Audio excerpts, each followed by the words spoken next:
তো আবারও সকালবেলাতে স্নান টান করে ক্যামেরাটা প্রণাম করে অন করলাম। তারপর মনে হলো বড্ড ঠান্ডা লাগছে, একটু ছাদ থেকে ঘুরে আসি আর জামা কাপড়গুলো মেলা করে দিয়ে আসি। যাই হোক, ছাদে গিয়ে একটু রোদের মধ্যে চুলটাকে শুকিয়ে নেবার চেষ্টা করছিলাম। যাই হোক, চুলটা হালকা পাতলা শুকনো হয়েছে। তারপর নিচে চলে এলাম। যাই হোক না কেন, খেতে তো হবেই। তো তারপর মনে হলো একটু পালং শাক দিয়ে, ক্যাবেজ দিয়ে, গাজর দিয়ে, সব রকম সবজি দিয়ে একটা চিকেন দিয়ে একটা কোনো কিছু বানাই। তার কারণ খেয়ে খেয়ে আমি শেষ হয়ে যাচ্ছি, মানে খেয়ে খেয়ে মোটা হয়ে যাচ্ছি। তো দেখো, গ্যাস জেলে কড়া বসিয়ে দিয়েছি। এরপর কড়ার মধ্যে একটু তেল দিয়ে দেবো। কড়াটা হালকা আমি গরম করে নিয়েছি। প্রত্যেকবারই আমি যখন রান্না করি কড়াটা একটু গরম হয়ে গেলে তারপরেই তেলটা দিই। তো এইবার তেলের মধ্যে পেঁয়াজ কুচিগুলো দিয়ে দেবো।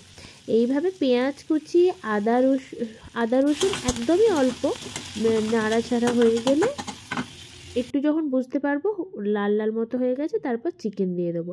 আর তোমরা জানো তো, আমি যখন পেঁয়াজ ভাজি তখন আমি একটু নুন দিয়ে দিই। কেন বলো তো? নুনটা দিলে না একটু তাড়াতাড়ি দেখি পেঁয়াজটা ভাজা হয়ে যায়। কেন, পেঁয়াজটা ভাজতে তো বেশ টাইম লাগে। নুনটা দিয়ে দিলে তোমরাও একটু বাড়িতে ট্রাই করো, দেখবে একটু তাড়াতাড়ি হয়ে যায়।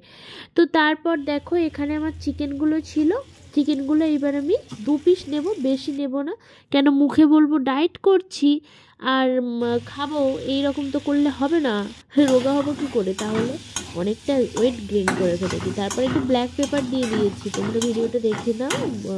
তারপর দেখো, ব্ল্যাক পেপারটা দিয়ে হালকা চিকেনটাকে একটু নাড়াচাড়া করছি। যখন একটু বুঝে যাব চিকেনটা একটু ভাজা ভাজা মতো হয়ে গেছে, এরপর এর ওপর আমি যেটা গাজরটাকে গ্রেট করে রেখেছিলাম, মানে গ্রেট করে রাখলে তাড়াতাড়ি সেদ্ধও হয়ে যাবে আর সুন্দর খেতেও লাগে।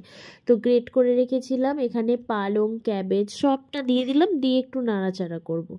এবার নাড়াচাড়া করার পরে এতে একটু জল দিয়ে দেবো, হালকা, বেশি জল দেবো না, একটু স্যুপ মতো। খেয়ে দেখবে এটা এইভাবে রান্না করলেও খেতে কিন্তু বেশ টেস্টি লাগবে। আর যারা ডায়েট করো তাদের জন্য বেশ পারফেক্ট, একদম অল্প তেলে। তো এখানে দেখো গরম ভাব উঠছে আর খেতে কিন্তু অনেক সুন্দর হয়েছিল।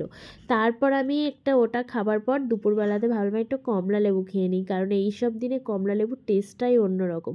তো আমি এখানে কমলা লেবু খাই, আর তোমরা আমার ভিডিওটাকে লাইক করে শেয়ার করে দাও।